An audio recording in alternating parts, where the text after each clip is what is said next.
strategy. Okay, the meeting is being recorded. So it's about building out that strategy and overall, what is your messaging approach going to be and how do you get your message out to the world? So I will share my screen. This is the presentation mode. All right, so social media strategy workshop. What we're going to talk about today, we're going to start by talking off about objectives, because if you don't know what it is you're trying to do, then your whole thing is going to be a mess and you're not going to be able to get anything effective communicated. We're going to talk about how important it is to know who it is you're talking to. We're going to talk about how to set up a competitive analysis, so how to see how you stack up against the other parties in your riding. We're going to talk about some specific tactics you can use. We'll talk about how to build out campaigns. And then next steps will be questions. So you can ask anything you want to know, and I'll be happy to answer that. So how do you start with objectives? So the first thing you need to decide is what you're trying to do. And each post might be something different, but you want to have a campaign for each. So as we go through this workshop, you'll see a lot of things to fill out, and you might fill them out 3 or 4 times based on what your objective is. So if you're doing something to collect donations, that's going to be really different content than if you're looking to attract volunteers. If you're looking to collect data like email addresses, phone lists, that's going to, again, look very different from the kind of stuff you put out to get a platform idea across. And then events, if you're hosting an event, again, you want something different out of it. So it's really important that you start by thinking, what do I want people to do by the end of this? And have one campaign in your head for donations, and one campaign in your head for volunteers, and one for data collection, and really think them through individually to make sure that at the end, your messaging is really strong and it's clear to people what you want them to do and why you want them to do it. The most important thing you can do on a campaign after your objective is figuring out who you're talking to. The overall NDP, I don't know if any of you did Aaron Morrison's workshop on strategy. It was a really good one. But it's really important to know who you're talking to. So the NDP All Up has a couple of personas they go after, kind of their typical voter base. But that's not going to look the same from riding to riding. So the demographic, I'm in Pickering, Uxbridge, and the demographic in Pickering is very diverse, whereas the demographic in Uxbridge is very much not. In Pickering, we've also got both a rural and an urban area. So again, different demographics shifting there, different psychographics, and we might want to target those differently. So someone living in a rural area might get different communications from someone living in the city core. So the first thing you want to do is collect demographics. And the easiest way to do that is the census. We just did one, so the data is fairly up to date. You want to go through and see who lives in your riding. And then you want to find out as much as you can about them. So what kind of careers do people in your riding have? Is it a very high income area? Is it a lower income area? Do you have pockets of each? You can target pockets. So it's important to know who lives in what areas of your riding. Do they have children? Is there a lot of families in your riding? If there is, then issues like daycare might be really important. If it's more of a senior-led community, then things like retirement might be more of interest to them. So really making sure that you're lining up which policy points you're talking about with who lives in the riding. You can learn a lot from Facebook. I'm going to click this link, and can you tell me if you see it or still see my slideshow? Does this switch? We're still on your slide deck there. Okay, let's figure this out. I'm gonna start sharing again. I think what I'm gonna do is just share my desktop this time. Okay, so Facebook has this thing called Audience Insights. And from this, you can plan out kind of anything you wanna know. And it will tell you right now who follows your riding, and you'll actually see more people in Toronto follow Pickering Uxbridge than people in Pickering, which is interesting, and Uxbridge is even smaller. But you can also do from anywhere. So they've gone and changed the layout at me since the last time I looked at this. Okay. Sorry, I planned this workshop and it's already changed.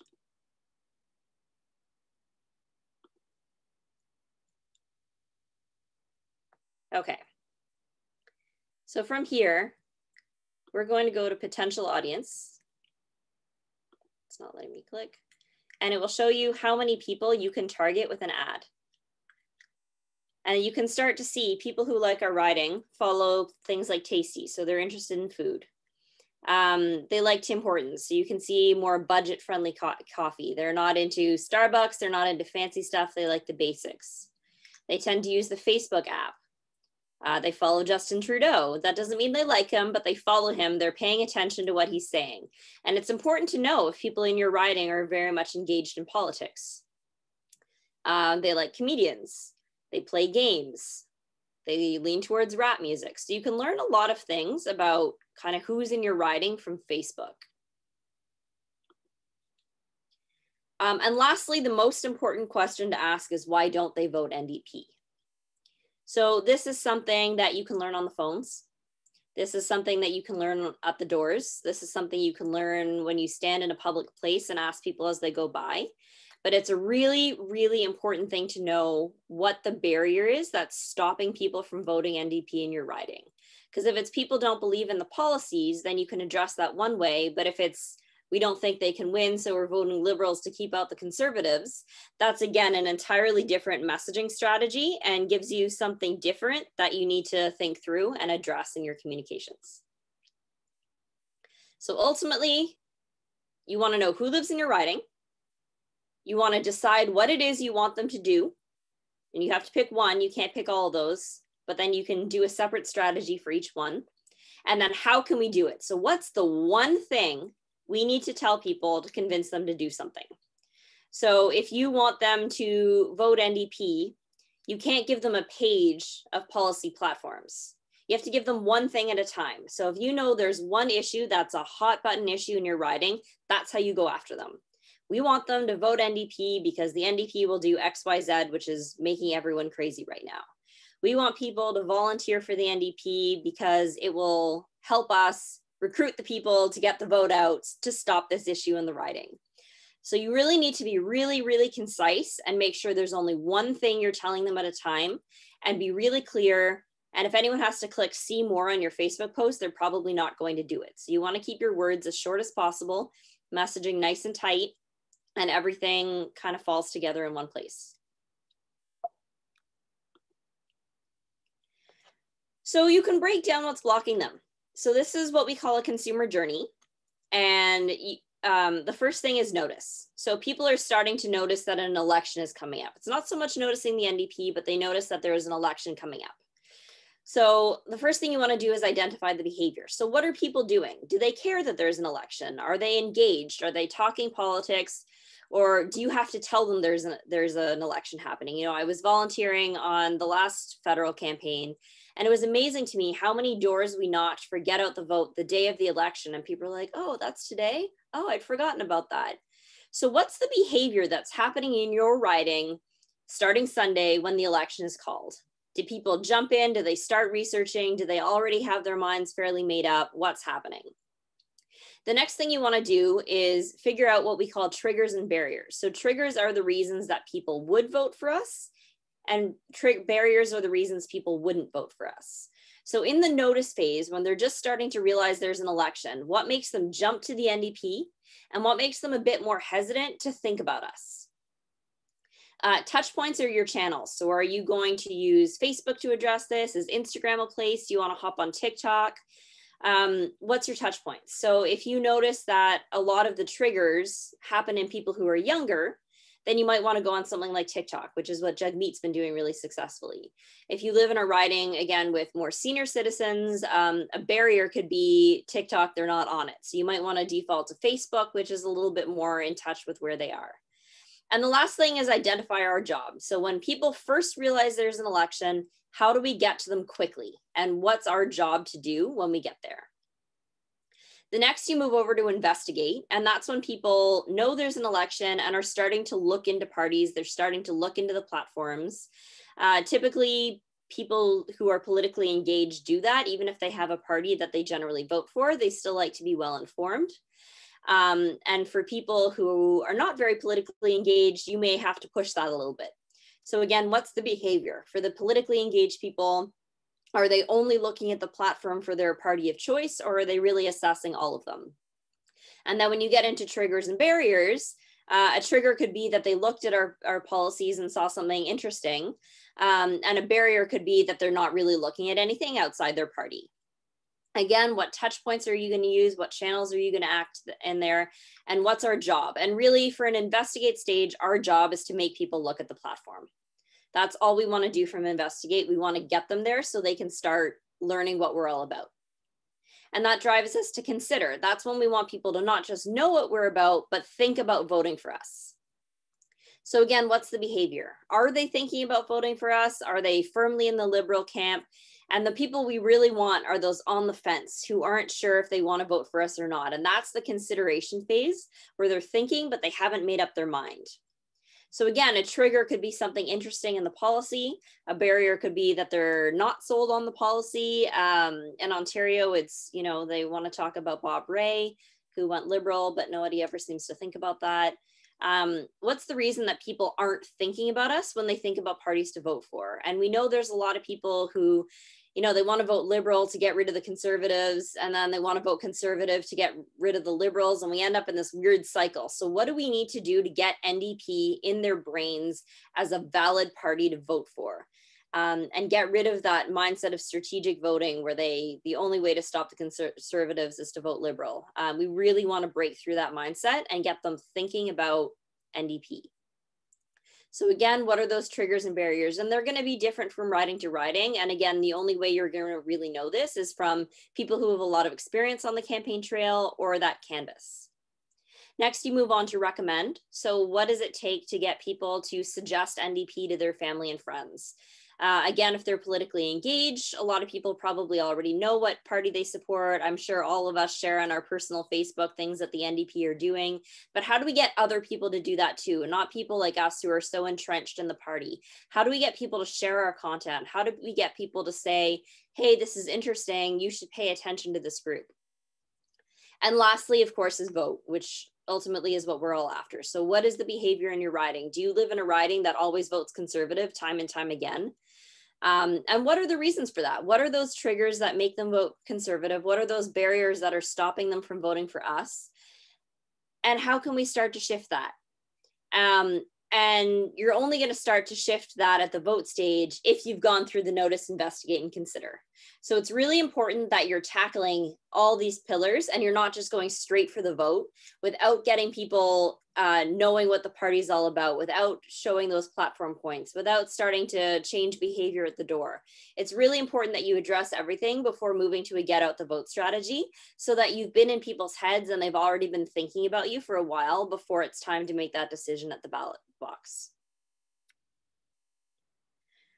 So you want to sum up, ultimately, what are people saying about the state of your riding, the province, the country today? What do people in your party think about the major parties? So are they happy with the direction that the country is currently taking?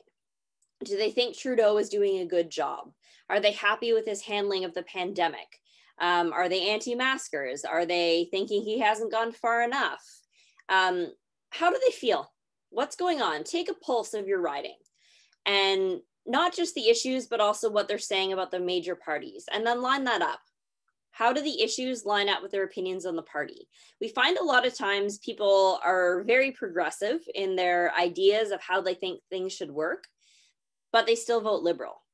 And we know that Liberals make a lot of nice promises, their platforms look wonderful, and then they don't govern that way. So that's kind of a message you'd want to hammer home if there's a difference between how people feel about the way the country should be run and the way people feel about the major parties. There's often a very large disconnect there that you can start to play with.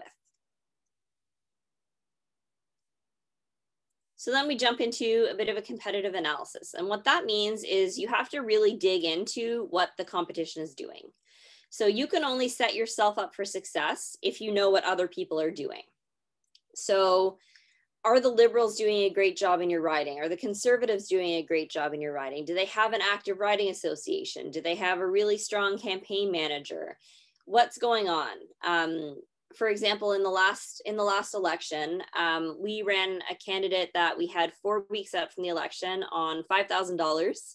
And we were up against Peter Bethlenfalvy, so a conservative superstar with, 100+K in his budget. So it's really important to know that that's happening. And then you know what you're fighting against, you know who you're up against, and you're really aware of what's going on. So first of all, take a look at the Liberals. What are they doing on social media in your riding? So go through their Facebook, go through their Instagram, go through their Twitter, comb through it in detail, take a fair amount of time going through it, and decide what's working and what isn't. So what kinds of posts are getting lots of engagement? What's not getting much comment at all? Are people sharing positive things about them, or are people sharing negative things about them? I follow all the leaders on social media, and I notice that Aaron O'Toole, whenever he posts, it's full of negatives, mostly from other conservatives. So you can see from his social media that he's actually not doing that well within his own party. They are coming at him from both angles, the people who think he's too liberal and the people who think he's too conservative. But the majority of the people on the far right are not thrilled with where he is, especially his kind of flip-flop on the carbon tax. And the last thing you want to know is what ads are they running? And Facebook has this thing called the ad library. So if I go in here and I choose an ad category, which is issues, elections, or politics, and I will go after Aaron O'Toole, click on him. And I can see that he is not currently running any ads, which is surprising considering that there's an election coming this weekend. I can see that the last ad that he ran was in August. I can see he ran it from the 3rd to the 9th.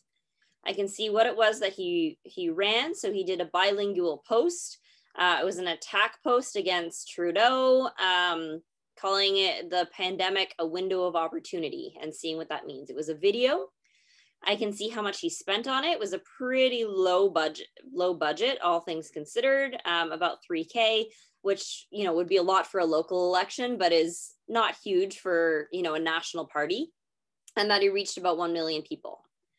If I click on that, I can see even more. I can see that the potential reach was 1 million, but it actually only reached about 600 to 700K. I can see that mostly it was seniors who engaged with it, and a lot more men than women. And we know that's the conservative base, right? They favor seniors, they favor older people, and they do tend to skew men. That's really important for you to know, that you can see who they're going after and who they're really reaching. They're going after the 65+ demographic hard. And we know that our base tends to be more around here. So we might actually want to look at the opposite skew and favor our ads towards younger people to try and go after the people he's not reaching and he's not speaking to. Those are the people who are going to be disillusioned with the big parties, is the ones that the Liberals and the Conservatives just aren't talking to. You can see where the ad was shown. So in this one, it was a national campaign, obviously more in the bigger provinces, but he did put Alberta up higher than places like Quebec. And you can see Quebec isn't actually on this list at all, which is very interesting considering that he ran a bilingual ad, but he's still not talking to Quebecers at all. When you target your campaign, you're probably going to want to be pretty tight on your riding because that's the most cost-effective way. So it's important to check this and make sure that your ads are being shown where you expect them to be. You can see that the total that they've spent between 2009 and 2021, they've spent about 250K, which again is not huge for a national party, but you're going to see this spike starting Sunday when the election is announced. Let's take a look at Jagmeet.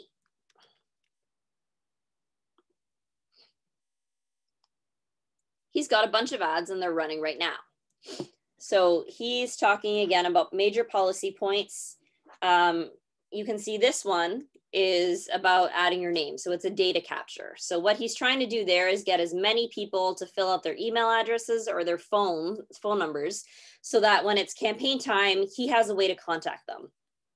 That's really important because email and phone are where the majority of your donations are going to come from. So any chance you have to get people to sign petitions or anything like that, are going to be really important, because then you can go after them for money, you can go after them for volunteers. They're always going to respond best to phones and emails. So using social to drive that engagement can be really important. He's got another petition going here. And then he's got some policy points. So talking about universal pharmacare, talking about everyday families, more pharmacare, paid sick days. So you can see all the different policy points that Jagmeet is hammering right now. So why does that matter for you? Well, if he's hammering specific policy points, it doesn't hurt for you to echo them.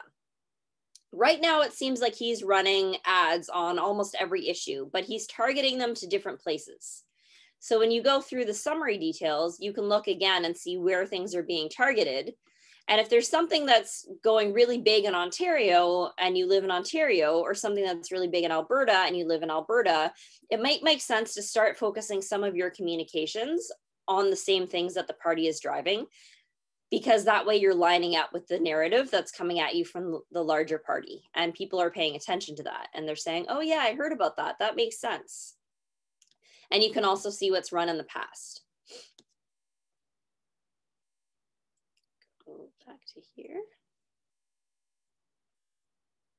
Then you're going to do the same thing for the Conservatives. What are they doing? What's happening? You're going to comb through their Twitter. What ads are they running? So again, if we take a look at twitter.com.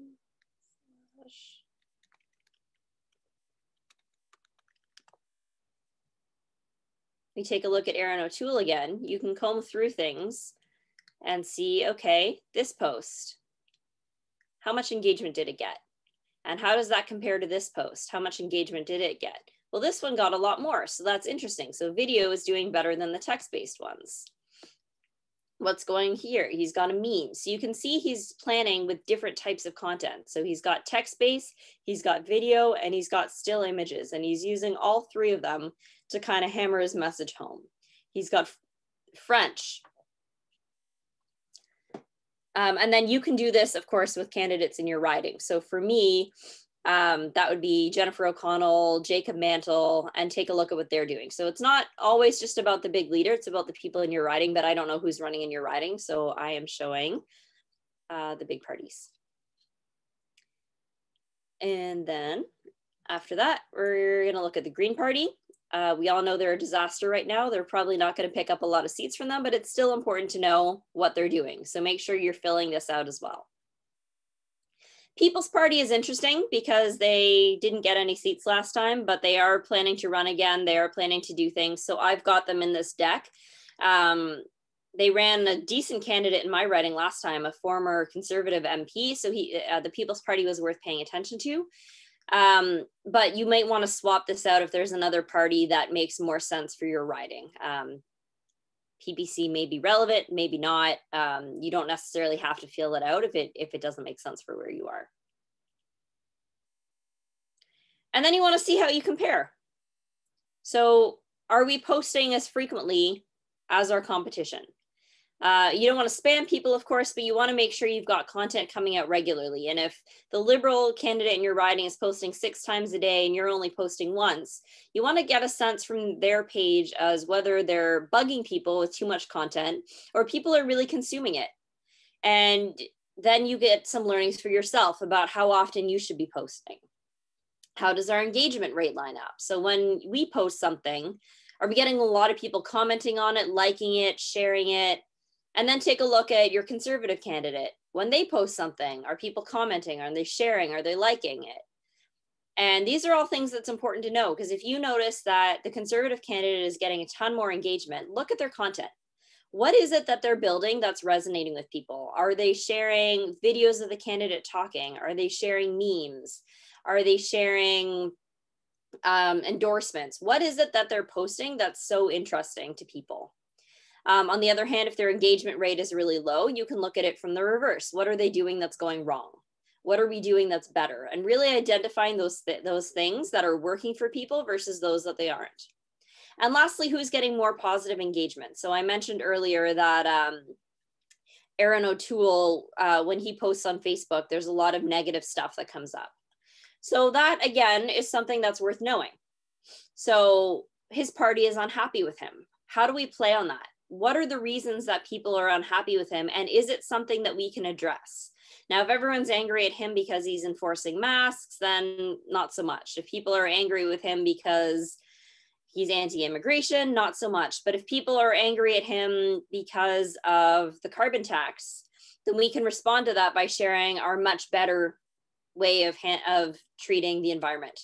If people are angry at him because he has a social conservative on staff, we can counter that. We can talk about the reasons that we don't, and the reasons that we're better. So it's important to learn what's getting them positive engagement and what's getting them negative engagement. And it's really interesting that there are a lot of ridings that swing between conservative and NDP and kind of leave the Liberals out in the middle. It's a really polarizing area because you wouldn't think there'd be a lot of overlap in people who vote that way. But what I've discovered from personal opinion is that a lot of the conservatives that I know are more likely to choose NDP as their backup party versus the Liberals. And the feeling there is that the Liberals will say or do anything to get elected, and they have no real values whatsoever. Whereas the Conservatives feel that they stand for something, and I guess they do, it's just not something nice, and we stand for something. So a lot of people, when they're looking to switch parties, don't feel that the Liberals are worth considering. So you can flip people from conservative. It's not always just going over after those Liberals. There are people on the conservative side of things that we can flip if we figure out what content they're doing that people aren't jiving with. Then what do we put out? So this is what we call a content matrix. I'm actually going through this really quickly. We might be done early. Our goal ultimately is to win the election. But we want to break that down into buckets. So we've got maybe 4 messages to put out. And the first thing, the top platform point, is the #1 issue in your riding. So for me, I spend more time on the provincial side than the federal side, but for me in my riding, rental prices is a really big deal. In Pickering in particular, we've got a city council that is desperate to build at all costs. I live in an apartment complex with probably 5,000 people, and we're right in the middle of the area that the city government is developing.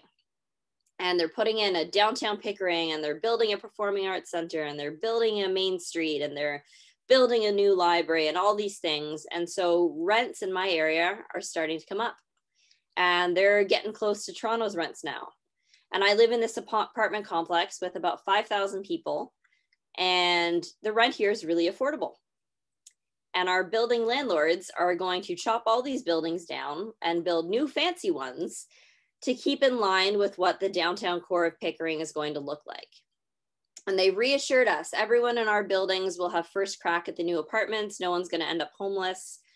But the price of those new buildings is not going to be the same price that we are currently paying now. And I know a lot of people who are going to be priced out of Pickering. Municipal doesn't care. They want to be Toronto. They are desperate to be Toronto. They want to have the most amazing city ever. They're frantic for an airport. They're frantic for Amazon to come in here. They really want to put Pickering on the map. And they're hanging a lot of people out to dry. So the NDP has a solution for that. We have a lot of talk about housing. Now, I found that the party, when they talk about housing, spend more time on home ownership than rentals rather. So I've gone to the party and I've said, hey, we actually need more support on the renting side of things. But when we go after that top platform point, we've got an entire complex that we can probably tackle in one afternoon that will address that riding, and we could potentially win over a ton of votes without going very far. So what's that #1 concern in your riding? And then you break it down into topics that you can use to address that. So for housing, you would want to talk about buying affordability as well, because that's obviously something that people are thinking about. Rental as well. What are the topics that you can put out? And you want maybe about 30% of your content to be about that top platform point. And you might want to use that top platform point to get people to sign a petition and get that data capture. You might want to use that top platform point to get people to volunteer, say, hey, we're going to go knock doors to talk about rental affordability, come with us. And then maybe people will sign up for that. You might want to use it to drive donations. So we're looking to save all these people who are going to be put out of their homes, but we need money to help do it. And then again, you've got that content, but you're breaking it out by strategy based on what your ultimate goal is to make that happen. The next content pillar is NDP announcements. So anytime that we know that parties don't always put their entire platform out at once. They kind of feed it out so that it's a new news story every time they release a new section of the platform. You want to amplify those campaign announcements, and you want to see what sticks in your writing. You might be surprised. So I think that rental affordability is a big thing in my writing, but maybe when it comes time, I'll find out that daycare is actually bigger than I thought about. So by constantly amplifying the platform points that are coming up and talking about the central campaigns announcements, you can learn a lot about how people in your writing are reacting to each of those. And then, when it comes time to get on the phones, when it comes time to go to the doors, you're going to have a good sense of what issues you should be talking about. For us, we spend a fair amount of time down on Pickering Beach. We bring out, an A-frame, and we talk to people and we say, let's talk about this issue. And what we found is that if we say, hey, do you have a minute to talk about the NDP? No one ever does. But if we say, hey, do you know what's going on in long-term care, which is another really big issue in my writing, people stop and they come over.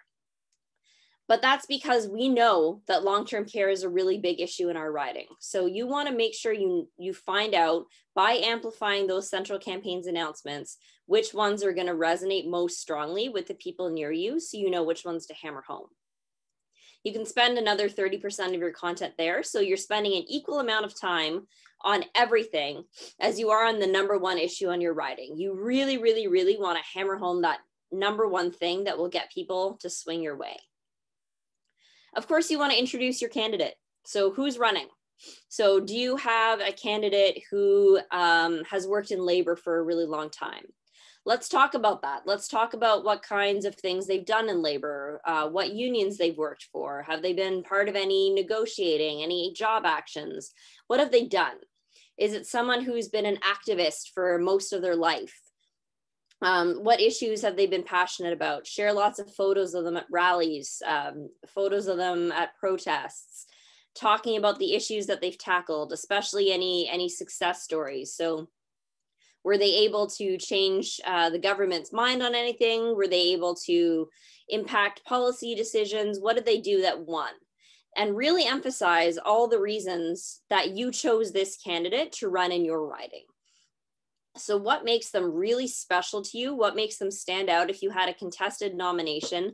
What made them better than the competition? What is so awesome about your candidate that everyone should know?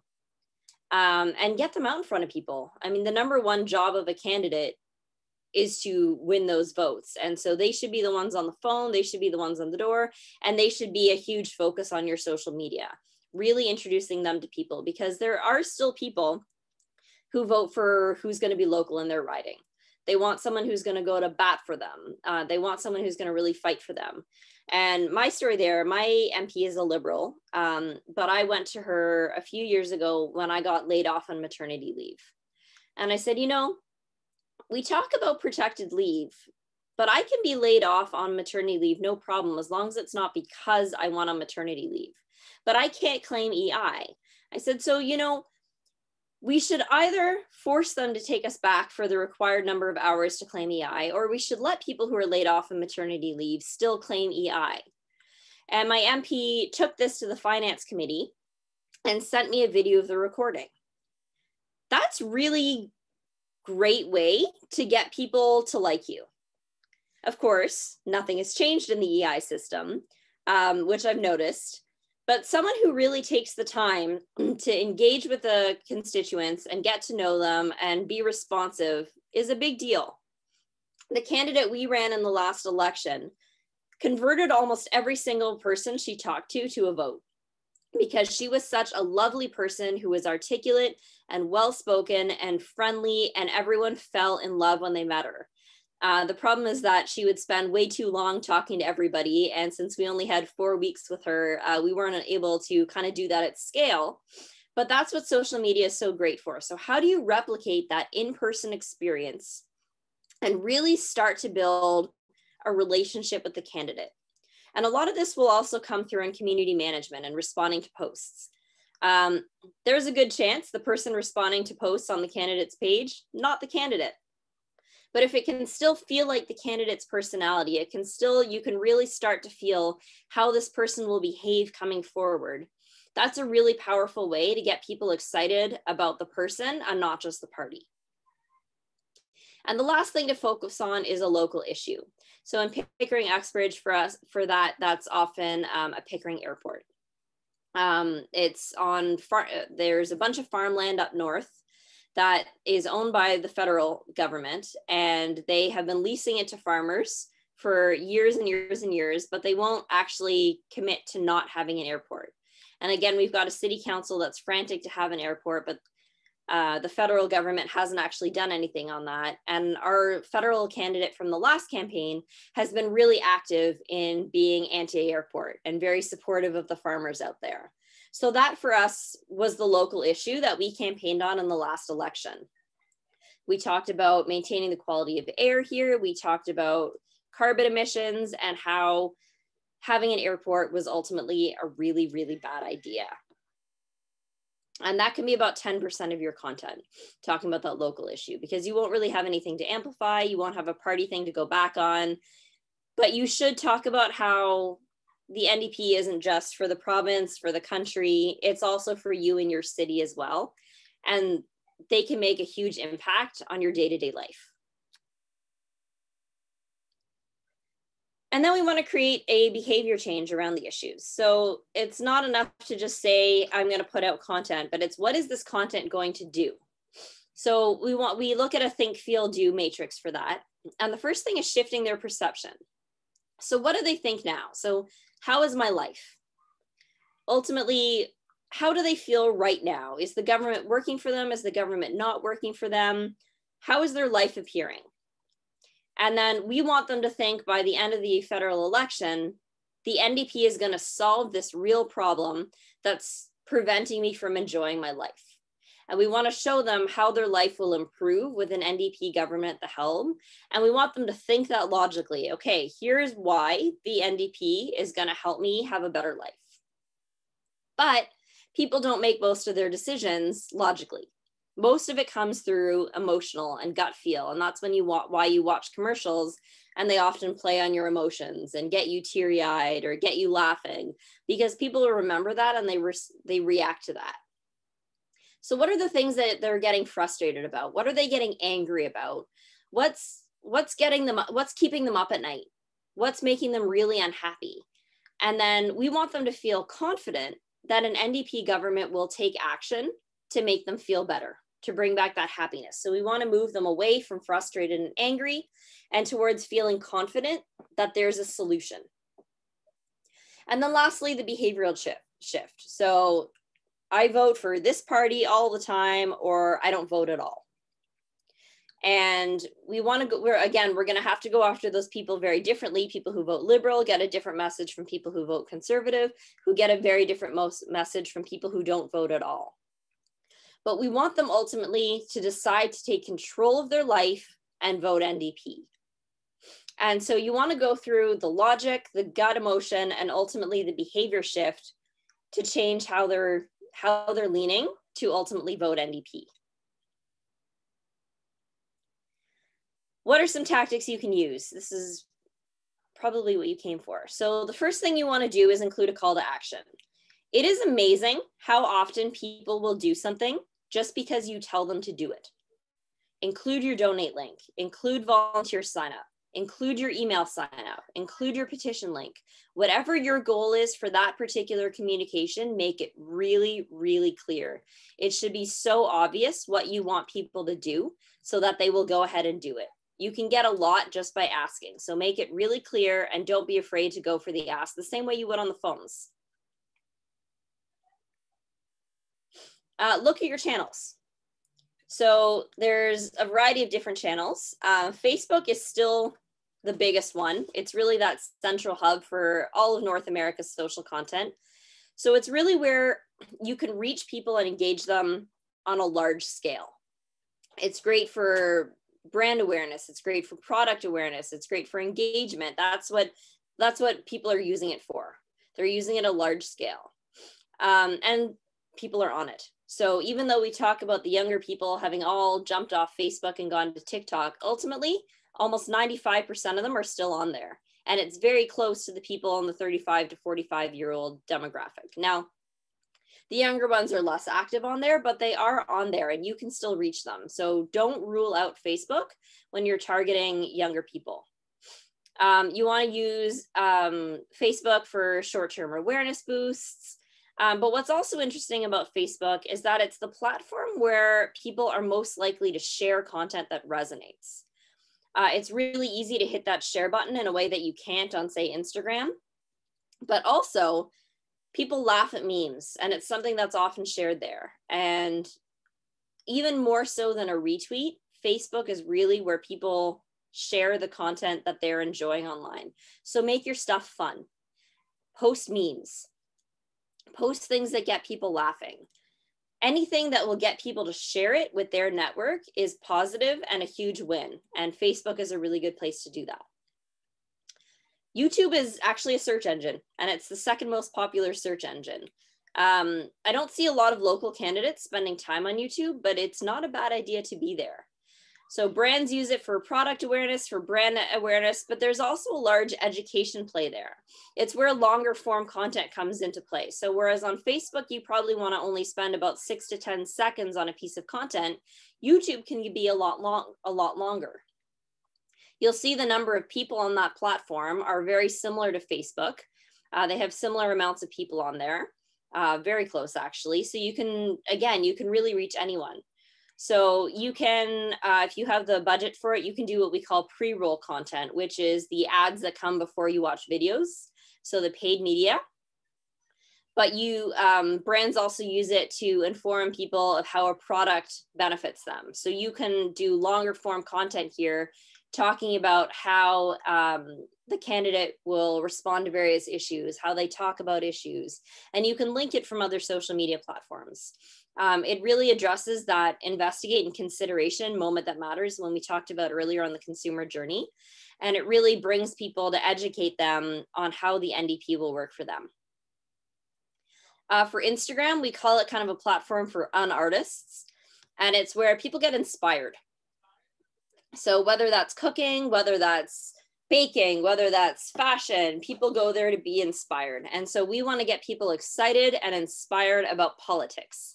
So we want to post things that feel inspirational, that feel aspirational, that get people excited, that get them moving. It's also a good awareness and engagement play. You'll see that less people are on there than are on Facebook. But what I'm seeing from the brands that I work on is that the engagement rate on Instagram is through the roof. A lot more people are commenting, a lot more people are watching the videos. So the engagement on Instagram will be better than Facebook, even if more people on Facebook see a piece of content. So you don't want to rule it out. And you really want to have that lifestyle themed content. And get people to post what we call UGC, which is user generated content. So things talking about the NDP, what's their solution? What are they excited about? What's getting them up at night? We've got Twitter, we're the home of NewDemoChat. It's a conversation place. So it's where people turn to for news, for conversation, where things go back and forth. We want to look there again for awareness, engagement. Less people are, sorry, I'm just going to turn on my air conditioner. There we go, sorry. People are on there again, less than they're on Facebook, but still a good chunk of people are on there. But what's great about it is, again, that breaking news standpoint. So people go to Twitter primarily to find out what's happening. So when you're talking about things like platform points being released, Twitter's a really good place to hammer that home because people are going there looking for that information. It really falls nicely into that investigate section. And it also gives you a really good chance to talk to people and go back and forth. It works better than on Facebook or on Instagram, because people are expecting that back and forth conversation. So it's also a really nice place for the personality of your candidate to really come through when you're responding to people. You can do in-stream video ads there that work like pre-roll, same as YouTube. You can do conversational ads, getting people to respond to you. And then for an engagement perspective, you really want to have robust community management. So people should be responding to people on Twitter quite quickly and participating in those conversations, getting people going. Join NewDemoChat. Twitter chats are huge.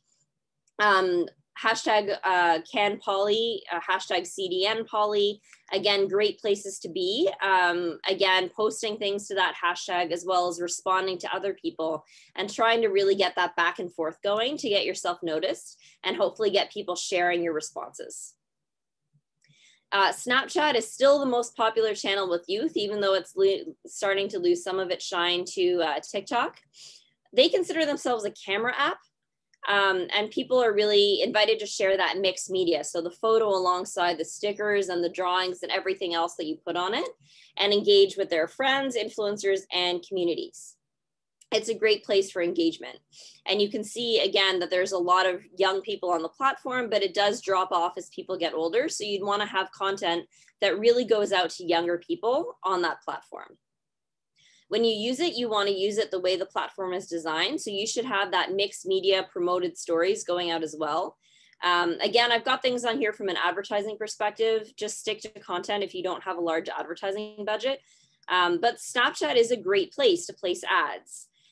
If you have a huge budget and you're on a very large campaign, you can do things like lenses and filters and things like that. But what did you know you can actually build your own lens, even if you don't have a media budget to sponsor it? And then you can link to your lens from other places. Swipe up here to do this. And then you can get people doing the funny face thing and having your logo on it or whatever. And you can do that. You can use all the features of Snapchat, even if you don't have a very large platform. And the last one I wanted to go through is TikTok. So it's kind of the new and shiny channel for teens and adults. And it's where they watch fun videos, create fun videos, and participate in challenges. And participating in challenges is really where you're going to shine on TikTok if you start jumping in on those. TikTok has not released the number of people who are on their platform. So I don't have the exact same breakdown of ages the way I do on the other channels. But what I can tell you is only 22% of users are in that 20 to 39-year-old range, and it's not much bigger for the teens. 40% of users are in the 40 to 49-year-old range. There's a lot of older people on TikTok, and we don't talk about that as often. We talk about TikTok as being the place to reach the youth, but it can be a really effective place to reach older people as well. So participating in those fun channels, starting some of your own advocacy-based challenges, all really good ways to engage on TikTok. And as we've seen, Jagmeet is having astronomical success there. And it's something we can certainly replicate. And you can even share some of his content there yourself.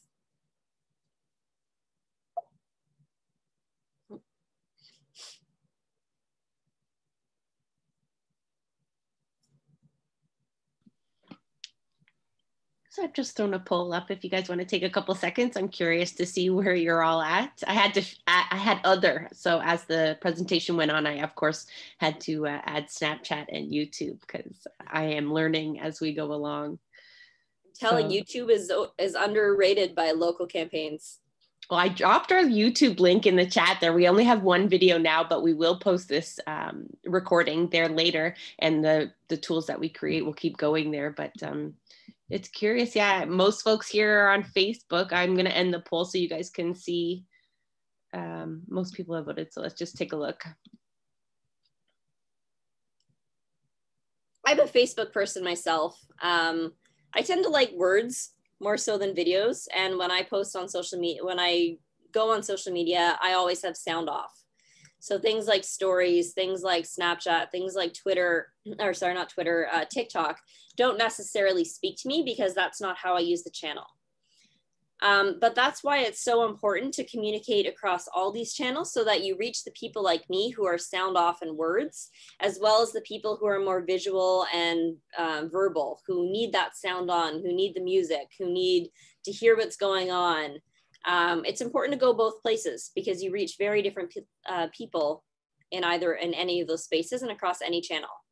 One thing I like to say is, and I am guilty of this too, posting all your content on all platforms. So I do post things on Instagram and share them to Facebook. And then I ask myself, why would people follow me on both places? If you've got all the same content, if people can see all of my content on one channel, what is the reason they're going to follow me somewhere else? Now we have a lot of content on our Facebook that we don't have on our Instagram, but most of our Instagram content does go on our Facebook. And that's something that I need to think about shifting because I need to give people a reason to follow me on Instagram. We know that organic reach, so people seeing content on social media that doesn't have any money behind it, is pretty low. And you've probably seen that from your own social media pages, that only a small percentage of the people who follow you actually see your content. So from there, you want to get them on as many platforms as possible to increase the chances that they're going to see your stuff. So you've got to give people a reason to come to each of those channels rather than feeding them the same thing through all of them.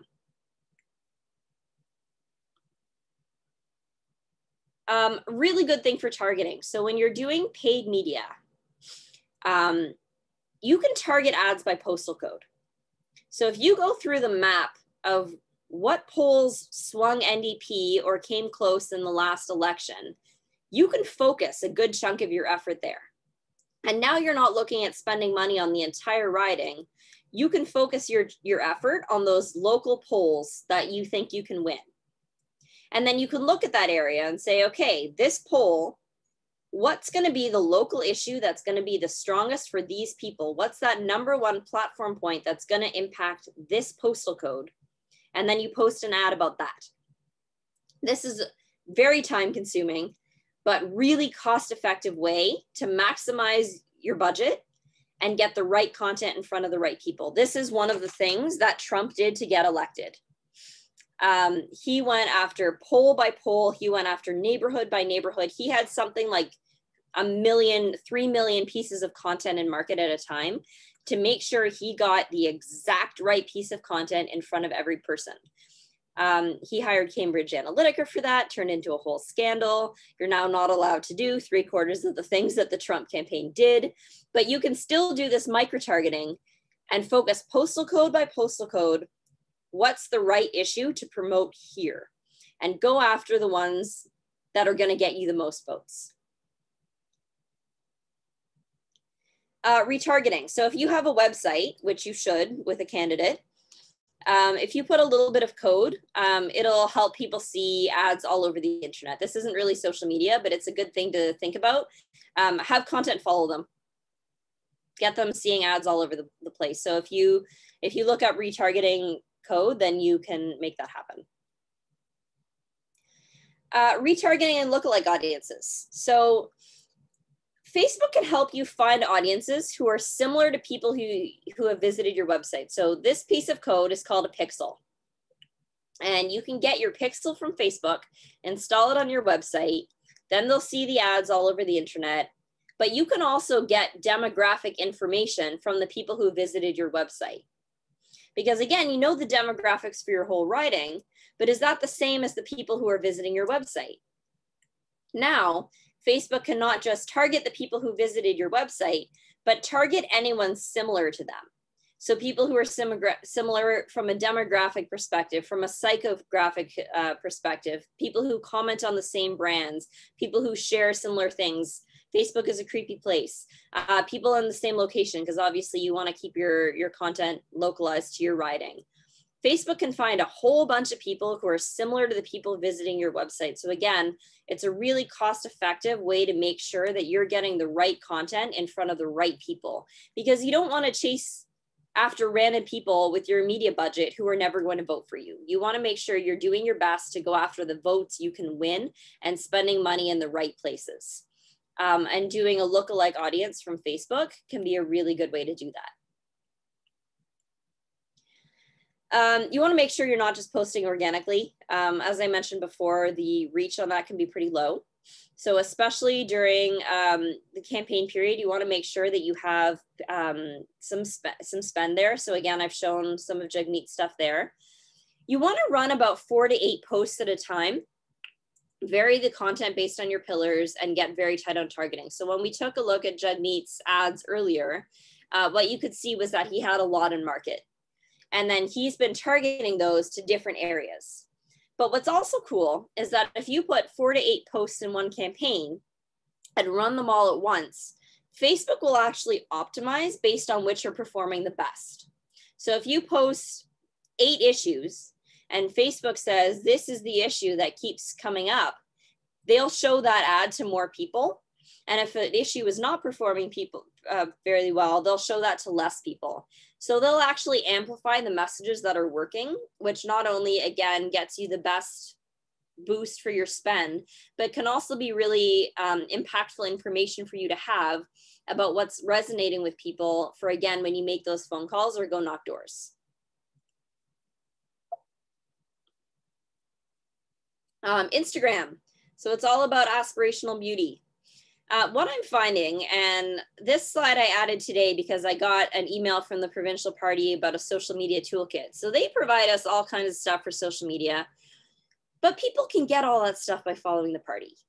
And again, much like you want to have different content across your different channels, you want to give them a reason to follow you and not just the party. So make sure you are creating your own graphics. Make sure you are doing your own thing. So I shared something we did for a mental health workshop and fundraiser. Jessa introduced me to Canva and I haven't looked back ever since. I'm not fabulous at it, but I do my best. And then I shared a piece of content for Oxford NDP. Oxford NDP, great on social media. They're worth checking out and seeing what they're doing on there. And again, they're posting content that's not just coming through the party, but things that are coming locally as well. So you, again, not just follow the party, why should I follow you locally? Other social media. So there's a lot of it out there. And even the 6 that we ran through earlier, you don't need to be on all of them. Make sure you can do one really well before you move on to the next. Then make sure you're doing 2 really well before you move on to the next. Make sure you're not jumping onto platforms and then abandoning them. Anywhere you go, you have to really commit to spending the time, spending the effort, spending the energy, and owning them. So make sure, again, you've got the time, you've got the resources to really dedicate to a channel before you launch into that space.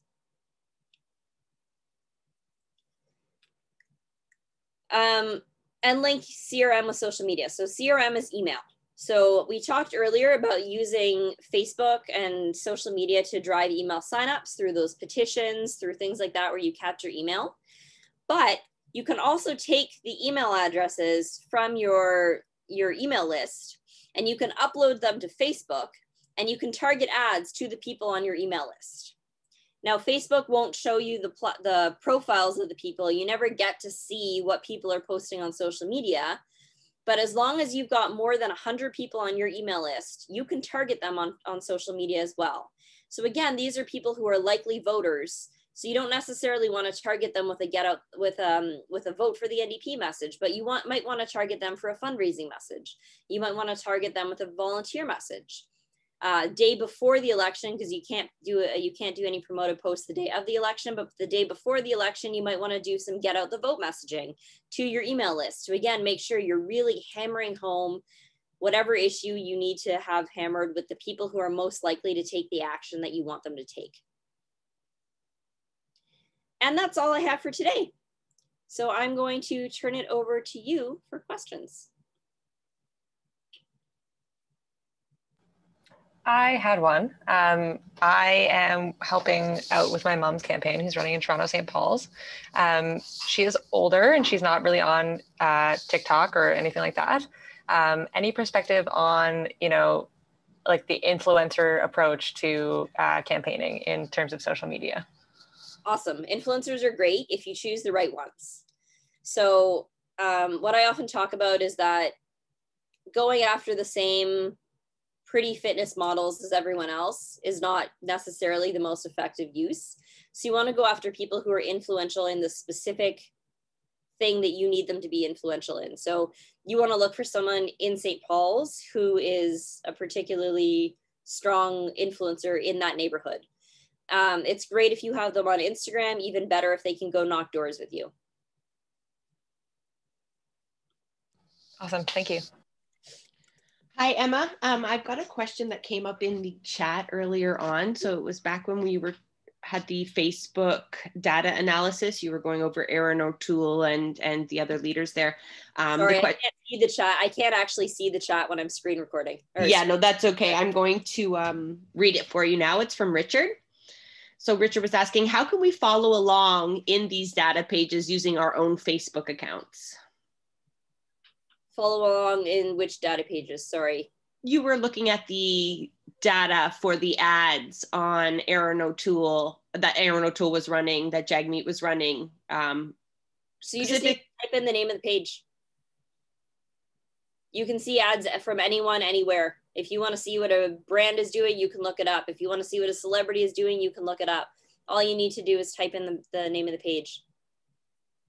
But that would be through the audience function of that somewhere else? Sorry, no, that's the ad library. You on the audience, you see who's following your page. Okay. Richard, I hope that helped. If not, you can always put your hand up. I'll come to you. There's some other questions in the chat here. Sorry, it looks like Anna Marie is still confused about that same thing. So why don't we take that before we move on? Okay. Let's do that. Maybe do you want to share your screen and show folks how to get back to there, or? Yeah, because we both tried it. Neither one of us, it just like nothing. So, and we went into ads, library, yeah. And I put in Jessica Bell and I know she's been running ads and there was nothing. Let's take a look. Go back to get the link.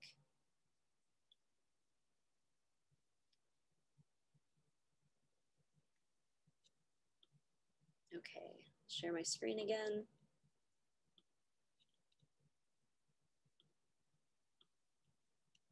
So you want to make sure that you're selecting the category issues, elections, or politics. And Jessica Bell. It doesn't look like she's currently got any ads running. The last one she ran ended August 5th.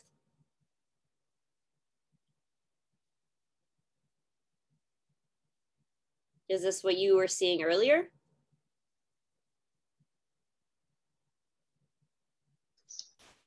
Yeah, I wasn't even seeing that one.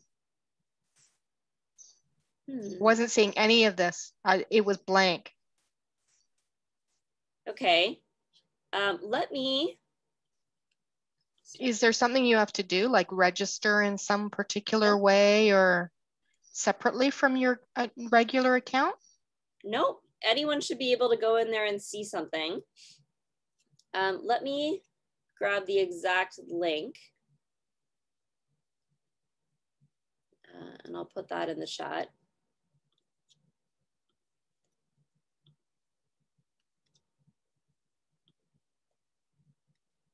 If you can click on the link I shared in the chat and try it and let me know if you're seeing anything better.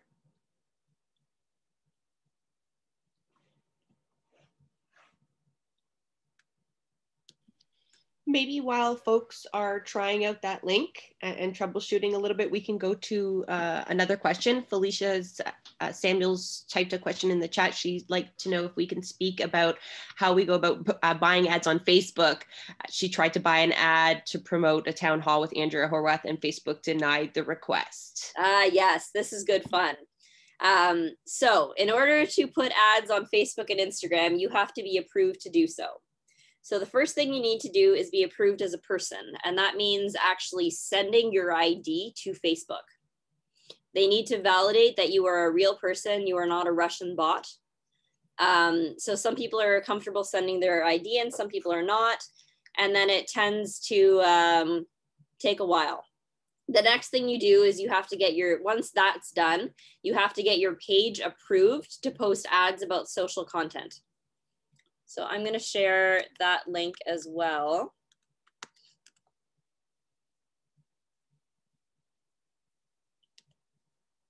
In the chat. And that will take you through all the steps. It is a pain in the butt. Jessa, housing shouldn't be rejected as long as you are approved to post social issues and you've checked off the box on the page that says this is a social issue. Thank you. It's close to the election, so if you want to post ads on Facebook and Instagram, you want to get on that like now. I'm just going to drop a link to our June newsletter where we had a volunteer from one of the Ontario ridings post an article about their experience getting ads on Facebook. So there's a few more kind of, if you have to start right from the beginning, there's a bit in there. So I've just dropped the link. That may be helpful for some.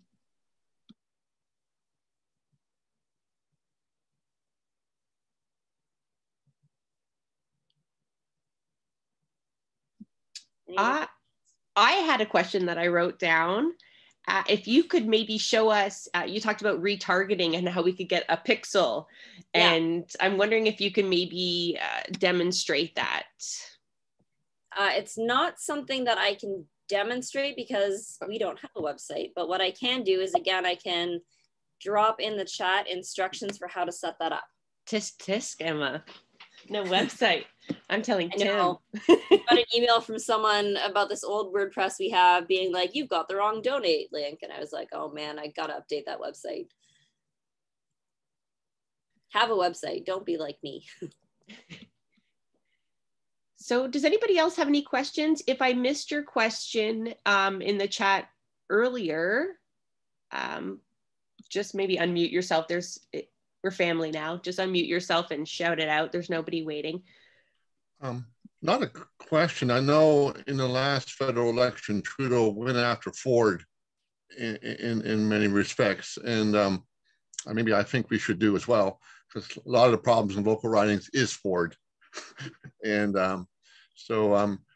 my only comment in the last two prides, I had a sign that said, God Ford, thank a Liberal, vote NDP. Because we've been played so much off strategically. I think we have to go after the Liberals hard, and and at least set an example provincially, at least in some way, saying, why you got Ford, because the Liberals screwed up. Let's get a stable NDP government. I don't know any comments, but I'm just throwing it out. I think it depends on your riding. In my riding, organically, I've actually gone after Peter Bethlen-Falvey, who's my MPP, and I find I do get engagement when I do that. I've noticed that some other ridings don't do as well on negative posts. So I think that one kind of boils down to know your riding. Try it, see what happens. See what happens if you go after the person running in your riding. See what happens if you go after Ford or Trudeau or O'Toole or whoever it is. See what lands. Testing and learning is a really good way to go at it. Emma, I remember you were gracious enough to provide some consulting services, and our riding really benefited from that. And I just wanted other folks to know exactly, you only casually mentioned it at the beginning, but what that was. Like, I could talk about what you showed me, which is really neat, but maybe you could give them just a little idea of how they could analyze exactly how their MP and MPPs are doing on social media. I am able to do what's called social listening, so also known as eavesdropping on the internet. And if people are talking about issues about a candidate on Twitter, I can probably find it and get information on what people are saying. So if that's data that you would find useful, I'm happy to pull that for you. We can have a conversation about that. I mean, I consult in all kinds of ways. If you need help building out your social media strategy, we can have a conversation about that too. Happy to help. And Jessa, if you want to talk about what you found useful, that's fine. I'm going to fix my light. It just turned off. Okay, Shannon, I see your hand, but yeah, Emma was able to show us exactly who was responding to the opponents in our riding, whether they were getting negative or positive feedback online, what issues exactly people were pouncing on. You know, we were able to see peaks in their activity. And so if you dug deeper and saw what the day of that peak, you could see, you know, did they do something good, something bad, something to capitalize on perhaps during the election. So I thought that was really interesting. And that was just like a small taste of what Emma's capable of. So I'm going to go to Shannon. Shannon O'Toole has a question for Emma. Hi, everyone. Yeah, sorry, I'm driving. I hope you can hear me okay. Yeah, we can hear you. Great. So I am the candidate in a very conservative riding in Saskatchewan, very, very different scene than Ontario. And I'm brand new to this, and we don't have, like, there's no electoral district group here at all. Like, there's just nobody. So, like, I think I learned lots of great information on here, but I don't really have the capacity for that level of detail towards social media. Could you tell me what would be like one great direction for somebody in this situation? So I would probably limit how many platforms you're on for starters. I'd probably limit the number of messages you're putting out outside of amplifying platform points, and focus your attention on things that have money behind them rather than posting organically. Okay, great. Well, I'll talk to our organizer out here about strategy. I mean, we're just kind of gearing up, so it's kind of like overwhelming in a bit, but also like out here it's kind of like, well, anything we do is good because there's nothing happening right now. So thank you. Thank you, Shannon. I live in a very similar riding. So as soon as you said that, I felt like a kindred spirit in conservative territory. Yay! Yeah. Yeah, any light you shine on there is very bright. So I appreciate you running out there in Saskatchewan. Thank you, Shannon. I just put a link in the chat to the presentation today. So like I said, I laid it out as a bit of a workbook. So if you want it as a framework to kind of put together your own strategy, grab that now. As well, my email address is on the last page. So if you have any questions, if you need help, if you want any consulting services, shoot me a note and see what we can do to help. But any more questions? I don't see anything in the chat. I'm just going to shoot up a poll that I was supposed to put up at the beginning because I'm curious, all you folks. We've got a federal election likely being called on Sunday.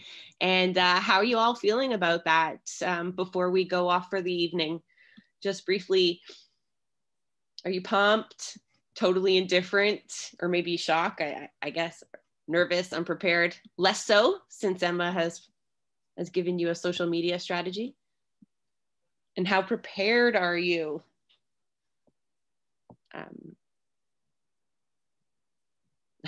Angry, fair. Yes. Yeah. Yeah, I think I when I first created the poll, one of them was, please, dear God, not right now. But I edited that out. But I think we all feels that one. Well, let's just show you how everyone else is feeling. So some preparing to do. Again, if anybody's interested in getting in the Slack that we have for NewDemoChat, it's full of executives that are happy to answer questions when they can. It has a channel that is just resources, almost all free tools that really small ridings have been using to start gaining ground in places like Shannon was talking about. It's really fabulous place to be to connect with people across the country that are struggling to do the same things that you're doing. I know it's not always possible to get the answers from Ottawa. So that's why we've created NewDemoChat and resources like this. So you folks can plug in just to other people who might already know that answer, and we can share our knowledge so that we are better prepared as grassroots. I want to thank Emma so much for providing this tool that she normally gets paid to do, but has provided this because she really does care about the strength of our grassroots and knows that's how we're going to win. I also want to thank everybody for joining us today. I will share the link once we get it up on YouTube, so feel free to share that with your teams and with your writings. I've dropped plenty of links for you to get our newsletter that has tons of tools, to follow us on Facebook. Any sharing you do also helps other people in these 1-2 writing teams that are across the country to get plugged in, so they don't feel alone and lost and maybe angry and scared going into this federal election. So I appreciate you all. And to all a good night. Emma, do you have any parting words before people just start clicking off? No, just make sure you grab the Google Doc before we hang up. Okay, so have a good night, everybody. And look, you got 9 minutes to spare. Thanks so much. Thanks, bye. Thank you.